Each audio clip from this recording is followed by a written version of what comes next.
So I would go to the grocery store, and before I even got in the door, the voices would start.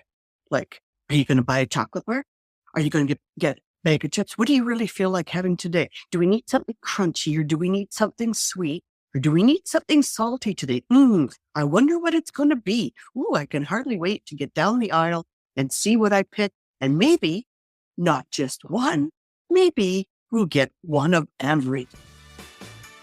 Welcome to Total Health in Midlife, the podcast for women embracing the pivotal transformation from the daily grind to the dawn of a new chapter. I'm Elizabeth, your host and fellow traveler on this journey. As a life and health coach, I am intimately familiar with the changes and challenges we face during this stage. Shifting careers, changing relationships, our new bodies, and redefined goals and needs as we start to look to the future and ask, what do I want? In this podcast, we'll explore physical, mental, and emotional wellness, offering insights and strategies to achieve optimal health through these transformative years. Yes, it's totally possible. Join me in this amazing journey of body, mind, and spirit, where we're not just improving our health, but transforming our entire lives. Hey everyone, welcome back to the Total Health in Midlife podcast. I am your host, Elizabeth Sherman, and today I am diving into a story that I think is going to really resonate with you. My guest is a woman whose story started out pretty dark, but she had belief in herself, just a glimmer, and through taking action, emerged stronger, wiser, and with a love for life that's truly infectious. You are going to love her. Have you ever felt that life, with all its twists and turns, seems like it takes a toll on your health and habits? Well, if you do, you're not alone. Brenda's story is a testament to the power of resilience and the beauty of transformation. It's a story that takes us from farm life to enjoying the freedom in retirement. But it doesn't stop just there. Brenda's story also tackles the tough topic of binge eating, sharing the strategies and insights that led her to break free and embrace mindful eating. In today's episode, I'm uncovering the raw and real struggles that many people face with weight, the unexpected challenges of life transitions, and the triumph of self-improvement. Brenda's candid conversation with me will leave you with a renewed sense of hope and practical advice that you can apply in your own life. So if you're curious of how to manage your weight, or if you've ever battled with food and want to find your way to the version of you that you know exists, you just haven't seen her in a while, this is an episode that you are not going to want to miss. So join me as Brenda shares her journey, and let's discover together how we can make those small, consistent steps towards a life brimming with health and joy. All right, everyone. Welcome, Brenda, to the Total Health in Midlife podcast. Brenda, I am so excited that you are here sharing your story with us. So let's start with who you are. Tell everyone anything that you want to share about yourself with the listeners. Okay. First of all, thank you very much, Elizabeth, for inviting me to do this. I'm quite honored. My name is Brenda. I live in Ontario, Canada. In my late 60s, born and raised on a dairy farm, married a dairy farmer. So I spent my whole life as a farmer. I have a diploma in agriculture, and we have 3 children, 2 girls and a boy, and 5 grandsons. Wow. So yeah, we live on a rural property here in Ontario and still are pretty active. Yeah. Well, and what I love about my work is that I get to connect with such amazing, smart, accomplished women just like you. Like, it's just such a treat because there are so many women out there who are so accomplished, and it's frustrating for me because we're just focused on our weight. Right? Yeah. Let's start with, we've finished our work together. We've been working together for a while, and this is the second time that we've worked together. We met each other over 7 years ago, which is pretty exciting, and we are connected online. And so what motivated you to reach out to me and start this work together? So let's think about, like, where you were before we started our work together most recently. Yeah. Okay. Well, even at my age, I was not ready to give up. And I knew that because I have struggled with my weight for the last 15, 20 years, I guess, I never had a weight issue while I was farming. But yeah, I hit menopause and then we got out of the dairy industry. So the weight started to come on. And I knew that I needed that consistency and support. And as you said, I already knew you from my previous connections. I knew that I had to make a big commitment and follow it through. Yeah, that's when I discovered you again and thought, yeah, let's do this. Yeah. So you said that I never had a weight problem until I hit menopause. Yeah. Let's talk a little bit about that because a couple different things happened at the same time that caused that weight to happen, right? What were some of those things that led to that weight gain for you? After the menopause, then there was getting out of the dairy industry, which meant I wasn't heading to the barn and forking ensilage and all that kind of stuff on a daily basis. I got a part-time job off the farm, which had easy access to a variety store. And I had a boss who was, I'm not going to blame this on her, but it has to be somebody's fault. She was always pregnant and I became her gopher to get her some chocolate at the variety store and get yourself some at the same time, which I indulged in. I'd always had a sweet tooth, as we like to refer to it, but I didn't have the access. So having that part-time job off the farm gave me that access to the junk food. And yeah, it wasn't a once a week to the grocery store to stock up thing. It was that I was there several times a week with it right beside the parking lot where I was parked, the variety store. So yeah, it was accessibility, the time, the lack of physical activity, and the menopause. So it all kind of in at once. Yeah. And what I'm thinking about right now is you said, I've always had a sweet tooth, but you had learned through childhood about, I don't want to say the negative aspect of chocolate, but talk about how you were raised around sweets and your mom's relationship with sweets. Yes, we all blame mom for our sweet tooth, but she had the habit of relieving her stress or depression or anxiety or tiredness, anything like that, by eating chocolate. And I remember when they had retired off the farm and I was living with them in town at the time. And if she be the middle of the afternoon and it was like, Brenda, run down to the variety store and get me a couple chocolate bars. Like I was raised that was her way of coping with whether she was bored or tired or didn't know what to do with herself. She would eat chocolate. And I have told you that even when she was in a nursing home in a room by herself, she had chocolate hidden around the room as if somebody cared. Yeah. But there was that stigma of this isn't right. It's my dirty little secret and I have to hide it. And I definitely adapted that and adopted that way of thinking that this was my dirty little secret. It was, yes, I would have it hidden around, like even on the farm, I would have some hidden, but I didn't have that ready access to it, buying it on a regular basis. Yeah. And so when you say you had it hidden on the farm, this is when you were actively working on the farm. And so you were really active during the day, but it didn't really matter. Is that what you're saying?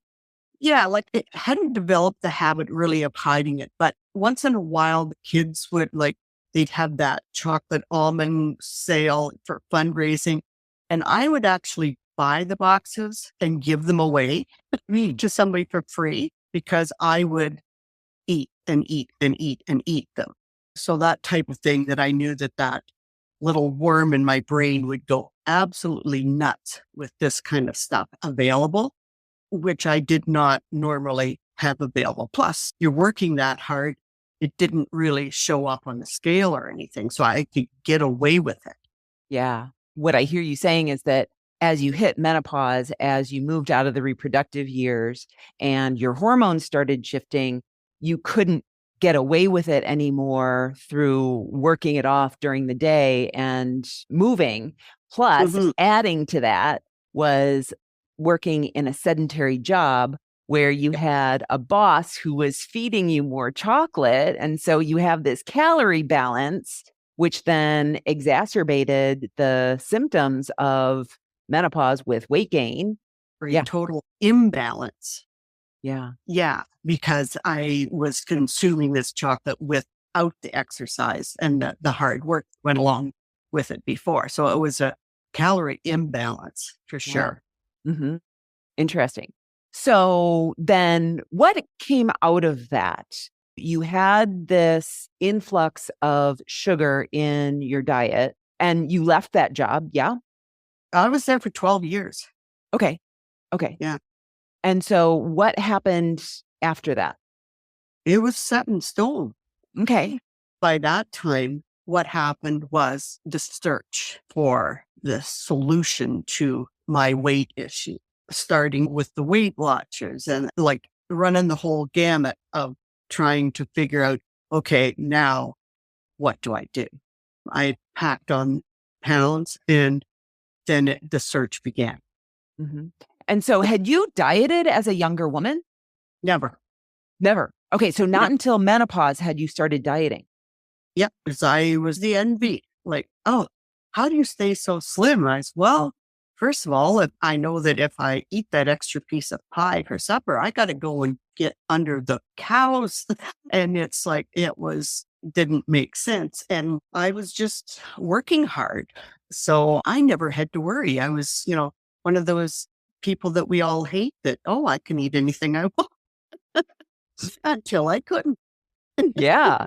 You just said something that was really curious, which was when you were working on the dairy farm, do you feel like you were able to manage your sweet tooth more because of having to be in a smaller body and be able to do your work? Do you think that that was in the back of your mind? I remember saying that to someone that, yeah, if I eat too much, then I'm going to suffer when I have to go out and milk cows. But I don't think it was conscious. Yeah, I didn't have the accessibility to it. So the occasional time we would like go out for supper or something, it wasn't an issue because it wasn't happening every day. Yeah. It was a rarity. Mm-hmm. Interesting. Okay. So then talk a little bit about once you left that job. So you were eating chocolate like multiple times a day for 12 years. You said she was always pregnant. I'm assuming that she wasn't always pregnant. There were several bosses. No, and like I said, it was only part-time. So it was 2 or 3 days a week.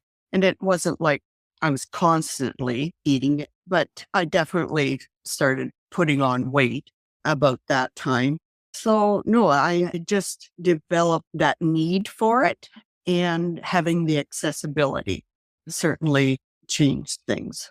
Okay. So let's talk about what your situation was immediately before working together. You started working with me because of what? Like, what was your real need? I don't want to say you were my last resort, but you did get to be like that. But I knew that putting hard-earned money on the line was one way of getting me to pay attention and to give it my all. Because I grew up when my parents had lived through the Depression, so they didn't splurge on things. My husband definitely does not splurge on things.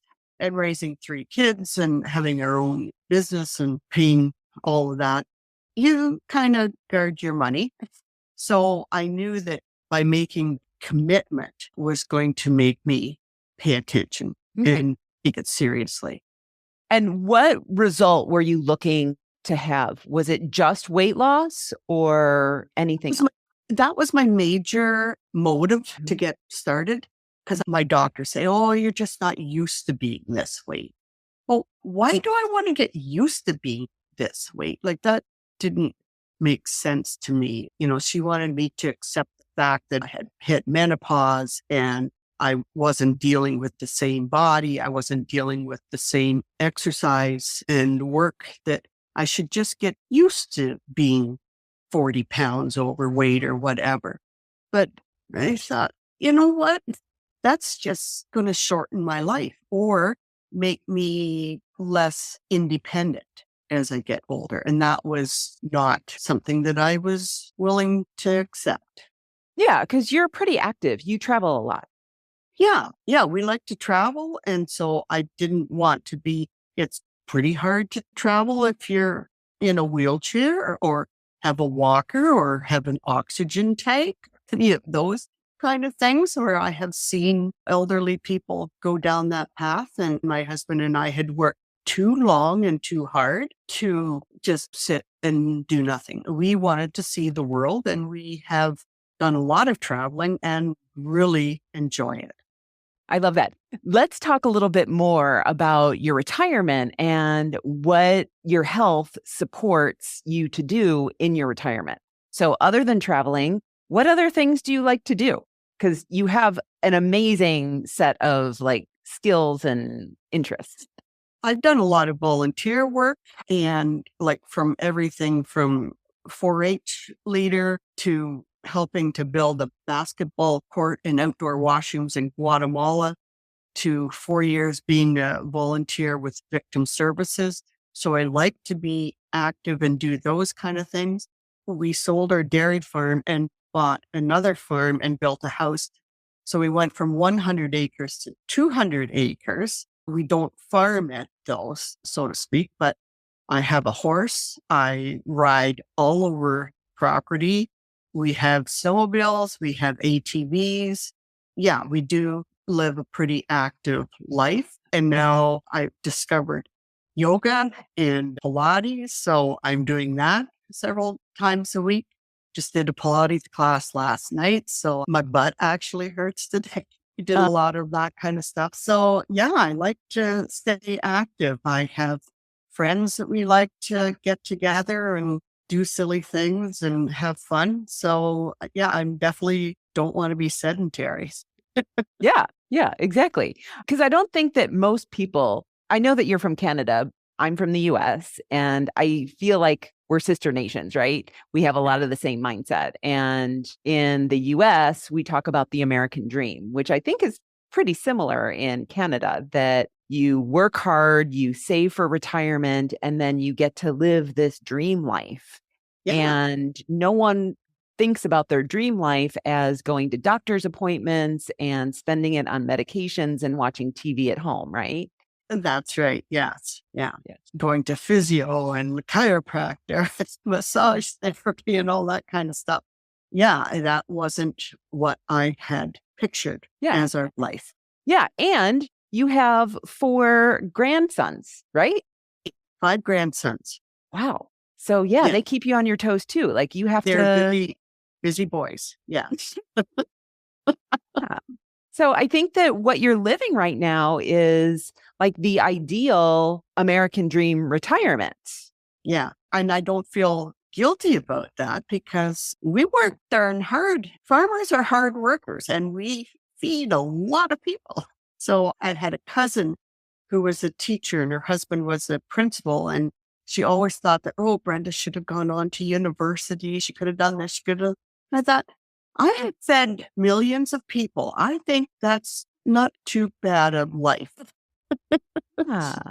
Yeah. I love that. So I'm proud of our life and our lifestyle, and our kids are all successful. So yes, if I want to spend a lot of money and go to Peru and see Machu Picchu, which we did last year, that was amazing. Terrific. Yeah. Yeah.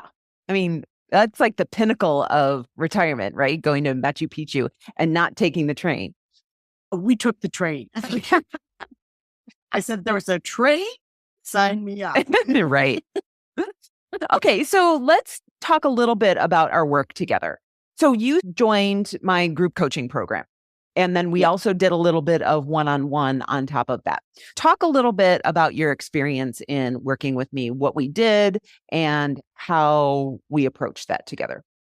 As far as the group coaching, sure, because I really enjoy the group coaching sessions. And I knew because we had some private ones, or that I could always reach out to you if there's something that I wanted to talk about, maybe not in front of the other women. I knew that you were always available to reach out to. So that was always in the back of my mind. But it's amazing what you learn from other women and what they've gone through, what has worked, what hasn't worked, little tips, and just the encouragement, because I suffer from that seasonal disorder, the SAD in the wintertime. And we apparently had one of the worst winters as far as lack of sunshine this past winter, and I definitely felt it. So just that constant encouragement and knowing that somebody's got your back is really, really great. And such amazing women from all different walks of life. I really enjoy that part of it. Yes. I know some people think, oh, I don't want to talk in front of other people, but your groups were small. So you really got to know each other, so it was like, hi, how are you? How was your week? And it's not like you're sitting in an AA group with 50 people that you don't know. So I enjoy the group sessions. One of the things that I love about group coaching is the concept called sidecar coaching, which is when someone else is getting coached and it might not be your specific situation, but you're like, oh, I can see where I do that too, or I can apply this to my situation. Yes. Did you find help with that? Yes, for sure. Because as much as we think that our situation is different and unique and worse than everybody else's, really, we end up having a lot of the same issues, a lot of the same struggles. And so what one person learns can definitely apply to yourself or somebody else too. Yeah, that always works. Yeah. And the other thing that I really love is I really think that it enriches the coaching experience because you can think about oh, I never thought to bring that up, but now that it's being coached on, I can see where that gets in my way. Yes, for sure. And like you said, things might be brought up that you never even crossed your mind to even ask about or think about, and you go, oh, that just might be what my issue is. Yeah. Yeah. And so going back to your specific needs coming into coaching, can we talk about your binging? Yes, for sure. Okay. So you had already set the stage that you were getting the cravings through 12 years of conditioning with the candy, right? And so now when you weren't working there anymore, talk about the binges that you were having. Yes. So I would go to the grocery store, and before I even got in the door, the voices would start. Like, are you going to buy a chocolate bar? Are you going to get a bag of chips? What do you really feel like having today? Do we need something crunchy, or do we need something sweet?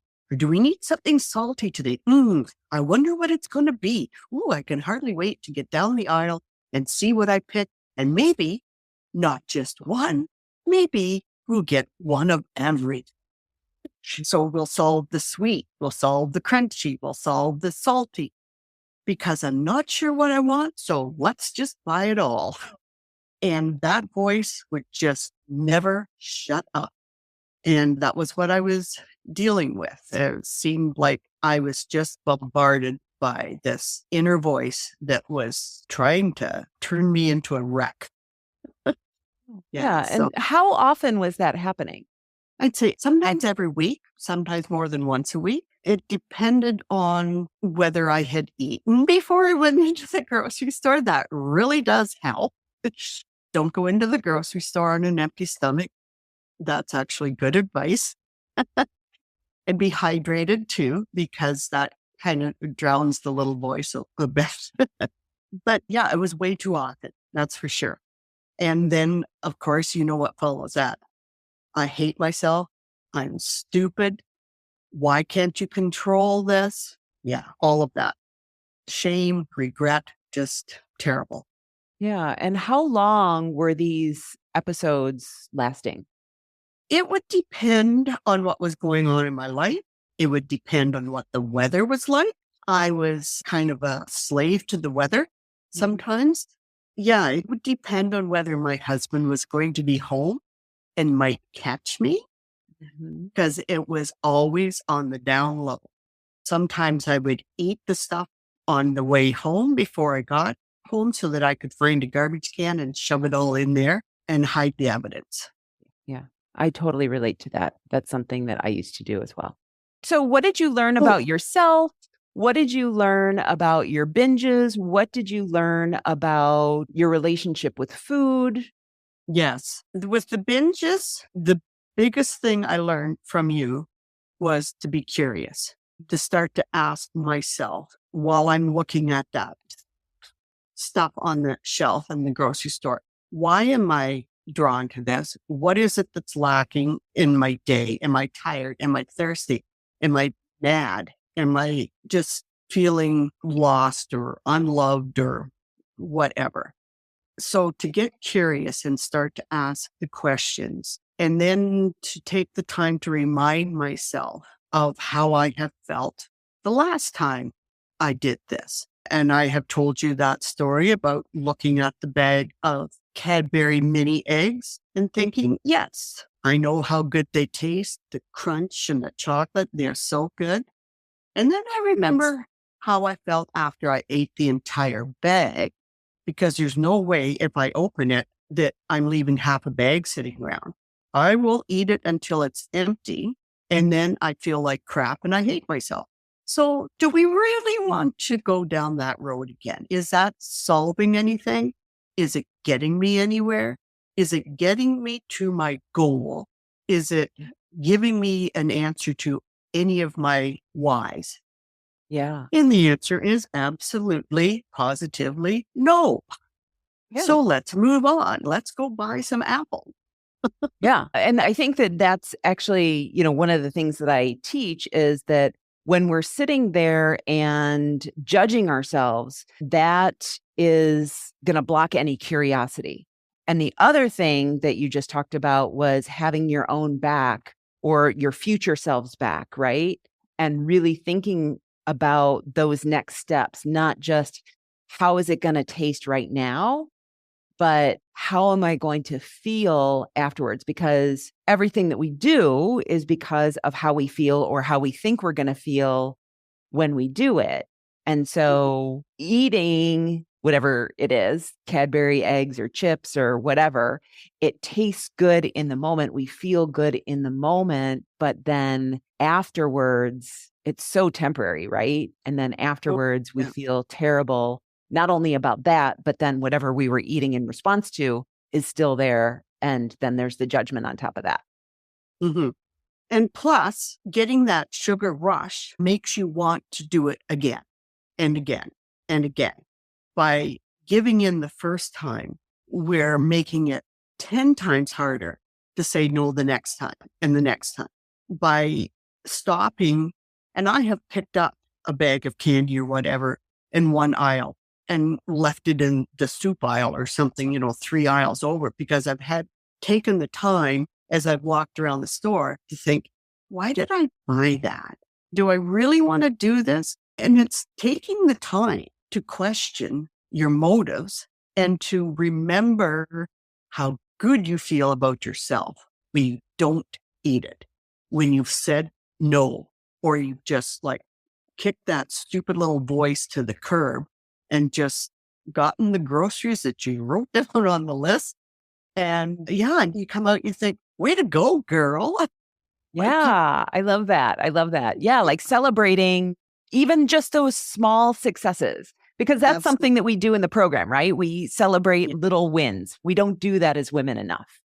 No, I know. And that's one of the things like that book, Tiny Habits, where he talks about like, give yourself a high five, look yourself in the mirror and say, good for you, girl. Those kind of things, like you have to celebrate the moment.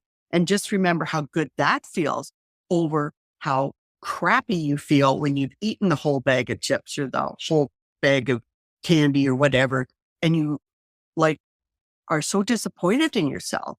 Why do you want to feel like that rather than the smiling, strong, confident woman that can walk out of that grocery store and say, yeah, I bought vegetables. Yeah. I'm so good. Yeah. You know, one of the things that I think people question is, well, we've been sold this lie that all you have to do is, right? And I'm putting that in quotes for those of you who can't see me, which is everyone. That all you have to do is eat vegetables, eat lean meats, do all of these things and exercise, right? Just diet and exercise, and then you'll lose weight. Why is that feedback or that advice not great advice? The old calories in, calories out is a myth. And I think lots of scientists and experts have proven that. But it's like, to me, it's the whole thing of it's what you eat, regardless of how much you exercise. There isn't that payoff. You can't exercise your way out of a bad diet. I actually had a doctor tell me that, oh, well, if you just log everything you eat, then maybe by the end of the day, you'll have enough calories left over that you can eat a little mini chocolate bar. I'm thinking, what kind of advice is that?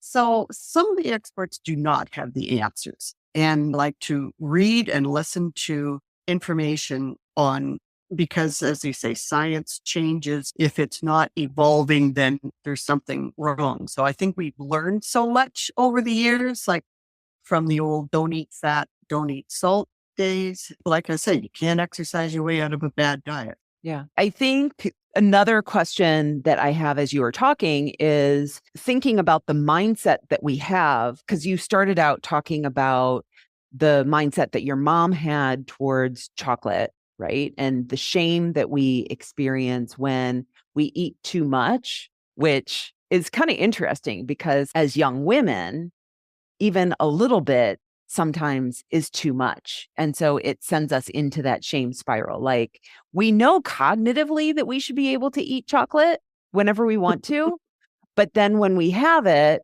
we feel guilty about it. And then that creates this shame spiral, right?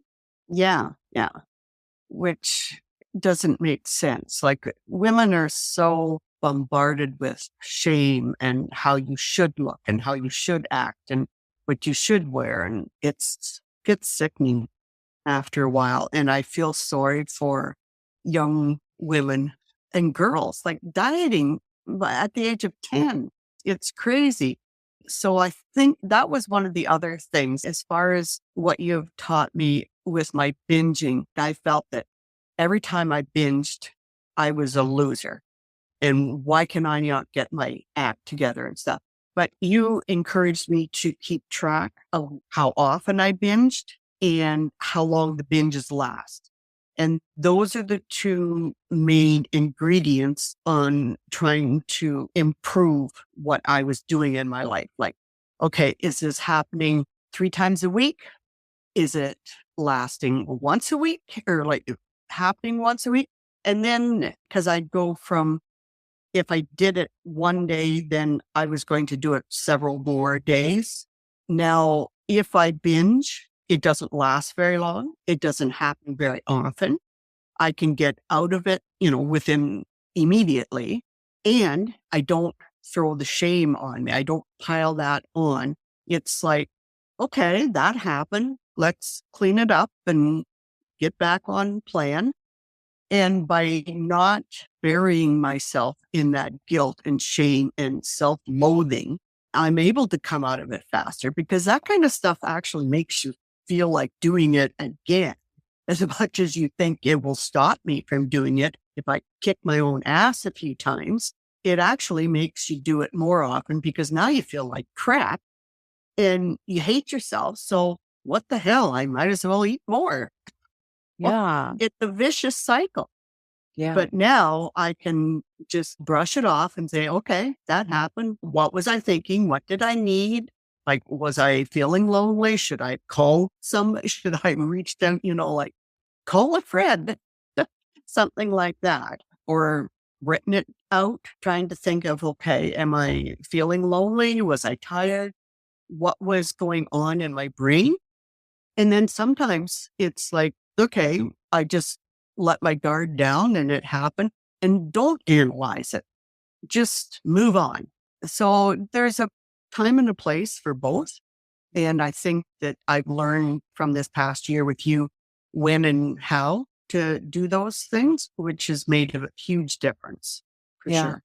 Yeah. What I love about what you said is I think that for many of us, when we think about overeating recovery or being whatever ideal that we have in the back of our minds, that we think that we are then going to always eat, quote unquote, perfectly, whatever that means. And On plan. exactly. Not only eat a beautiful variety of foods, but then also never overeat. And I just want to say to everyone listening right now that even today, I sometimes overeat, but it's not at the extent to what it was when I started. Like when I overeat today, it might, like my body, the way that I overeat today, I feel it within like 200 or 300 calories. Mm-hmm. So I think for you, the same thing is going to happen, right? You're still going to have periods where you might, I don't want to say overeat, but eat quote unquote too many, which might be more than a socially acceptable amount of Cadbury cream eggs, but it's not going to be to the extent of what it was when we started, right? Yeah, for sure. Yes.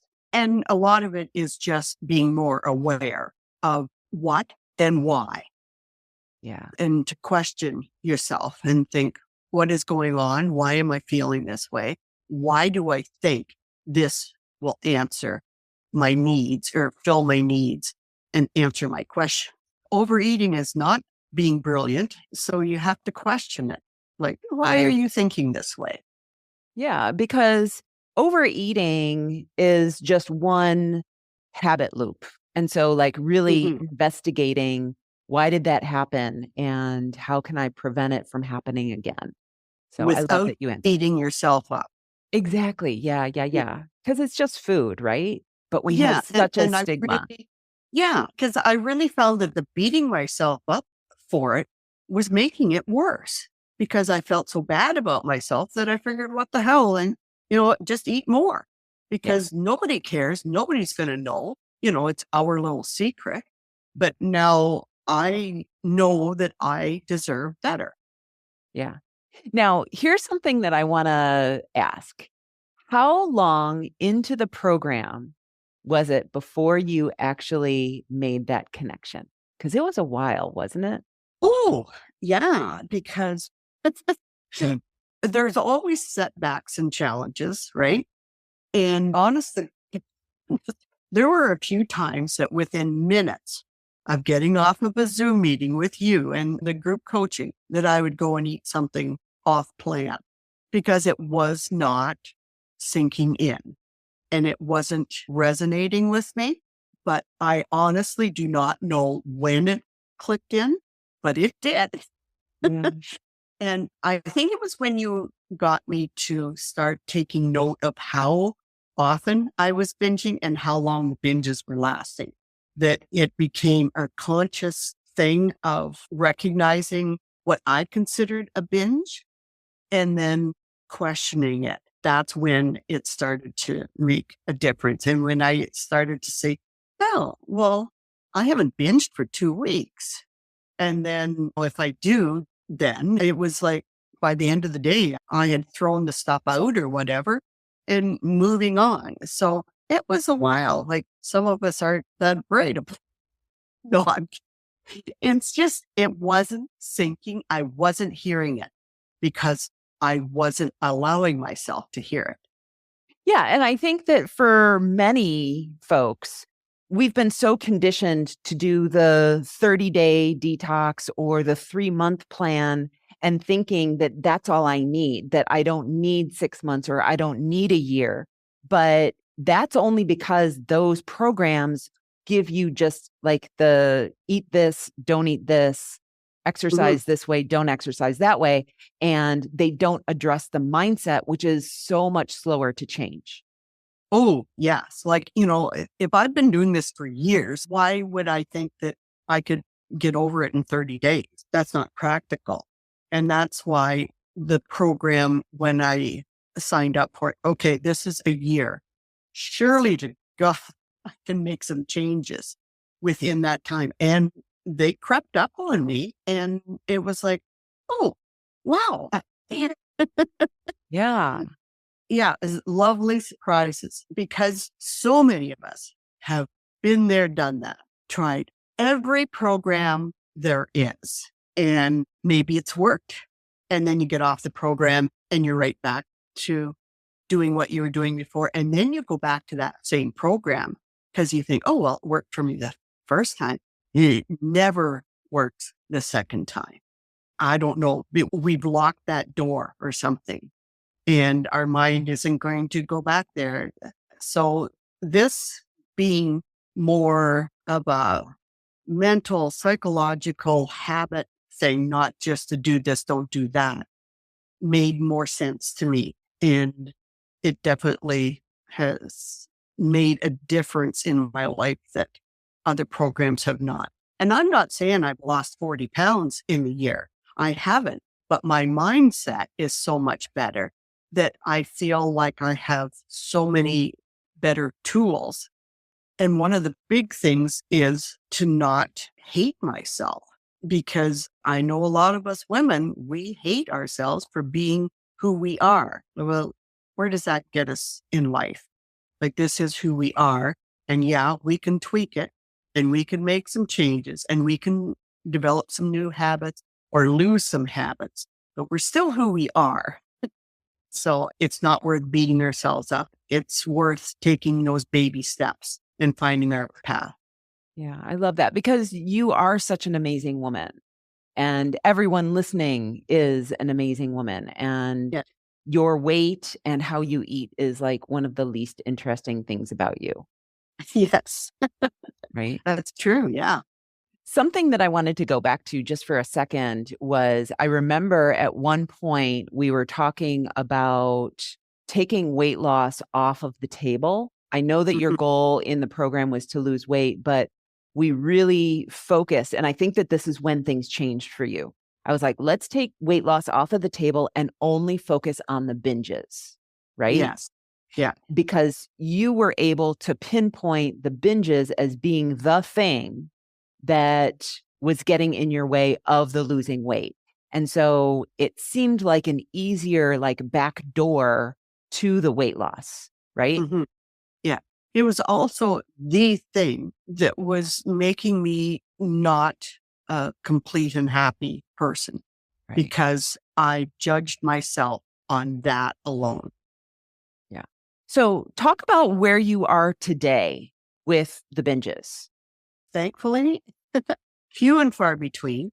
If I do eat something off plan, I can get right back on plan. I don't beat myself up about it. If I'm going to a birthday party, I feel perfectly comfortable when saying, I just want a little sliver. And I find that I'm not the only one anymore in our group. Like, we've all hit that stage where, like, geez, I really can't afford those calories. Or I can say, you know what? It's past my eating window. I don't like to eat this close to supper. I won't be able to, or this close to going to bed. I won't be able to sleep. And a lot of people have said, yeah, that's right. And yeah, so I'm still social, that I don't feel like I have to go along with everybody or eat the same as everybody. I don't feel like if I go to a restaurant, I'm not worried about saying, instead of having the French fries, can I have an extra vegetable or something like that? So yeah, just finding my path. And it's amazing how the world is changing too. Like, even our trip down to Florida, like, you stop at a gas station and you can get hard boiled eggs. things like that that are in the cooler that it's like, okay, it's not a choice between a candy bar or a bag of chips. I can have a stick of cheese and a pepperette or a hard boiled egg. And yeah, I think that a lot has changed in people's thinking and in their level of understanding of what food is and support us, not just make us feel happy. Yeah. It's got more to it than that. Yeah. Well, and what I love about what you just said was you're talking about how food makes you feel, like not being able to eat certain things before you go to bed because you know it's going to disrupt your sleep. And so Yes. really, again, having your own back and eating in a way that supports feeling good and being able to accomplish things. I love that. Yeah. Being able to keep up with 5 grandchildren. Right, right.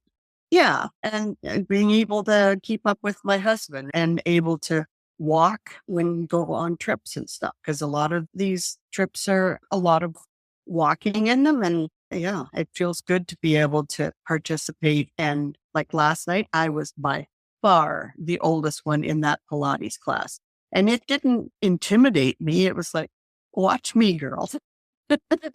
Yeah. Being an example of what's possible. That's amazing. And you Yeah. are. Well, and I'm never shy about telling people that I'm about to turn 68. So yeah, I feel good about what I'm doing and I feel proud of myself.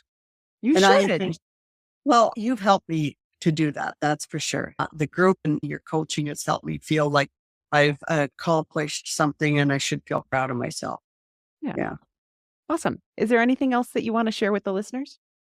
I don't think so. I know one of the questions you had suggested here, what advice would you give to someone considering a similar path? Yep. I'd say that the first thing is that you're worth it. Mm. And we are never too old or too far gone to learn how to make better choices and to improve our lives. Actually, the lives of the people we love, like to be there for them. That was a big thing for me as I'm getting older. I don't want to be a burden. I know so many people say that, but okay, well then don't be bedridden. Like live until you don't anymore. Like not just survive and stuff. So don't give up on yourself.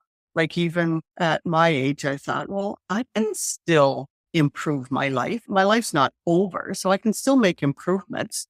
And to make that list of whys and to dig deep as to what those whys are and like write them on a list and put them on your bathroom mirror or something so that you're always saying, yep, that's why I'm getting up. That's why I'm hydrating. That's why I'm eating good, healthy foods. That's why I'm getting outside and exercising because of all these things that are important to me and important to the ones around me. And yeah, I still got a lot to live and to do. Yes, you do. Yeah, this journey has given me the confidence in my life and the choices that I make around what I will and will not do and eat and react to. So whether that's in my fitness or my willingness to tell my friends that, no, I'm not eating cake tonight or I'm not drinking tonight or something. And it's helped me to see how much happier I feel when I eat right and I exercise and I sleep better. So all those things are connected. If you take out the sleep aspect, then the other two aren't going to be as easy. If you don't eat properly and healthy foods, then you don't sleep and you don't feel like exercising. So everything's connected. And by keeping those 3 cores events working for you, it makes everything else a lot easier and it comes more naturally too. So yeah, that's what I've gained from this year is how to mesh those pieces together and feel happier and healthier. Awesome. Thank you for sharing all that. Thank hope that- you for sharing all that you have learned and passing that on. It's been a great year. I've come to understand myself a lot better. And that was a big part of it. Yeah, that's awesome. Thank you for sharing this with the listeners. And I hope that everyone who's listening right now just finds inspiration from Brenda because Brenda is just amazing and one of the people that I love. Thanks, Elizabeth. I love you too. I want to say a huge thank you for joining us. Brenda showed us that it's never too late to change, no matter how tough things get. From farm life to finding balance, she is a shining example of what's possible. We learned how important it is to have support to cheer us on and to be brave enough to look for help when we need it. And isn't it something how asking the question why can help us stop eating so much? Brenda's story is a powerful one that reminds us all to take small steps every single day to be healthier and to be happier. And that when you don't think that you're making progress, you actually might be. Don't give up. If you know someone who's having a hard time with their health, maybe they're eating too much or they just want to feel better, do them a huge favor and share this episode with them. It might just be what they need to hear. And hey, if you're sitting there thinking, I think I need to get my health back on track, don't wait. Reach out to me. Coaching could be the helping hand that you need. We can work together on making you feel good and ready for all the fun stuff that you want to do tomorrow and in retirement. Thank you again for listening. Have an amazing day. I'll see you all next time. Bye-bye. Thank you for tuning in today. Now, if you enjoy the podcast and are ready to take the next step in addressing your health concerns, I would love to invite you to schedule an I Know What to Do, I'm Just Not Doing It strategy call. In this 60-minute session, we will explore what's holding you back and create a personalized action plan. You will gain clarity, support, and practical steps to move you forward. Visit elizabethsherman.com/call to book your call now. You can transform your health, and I would love to be there to help.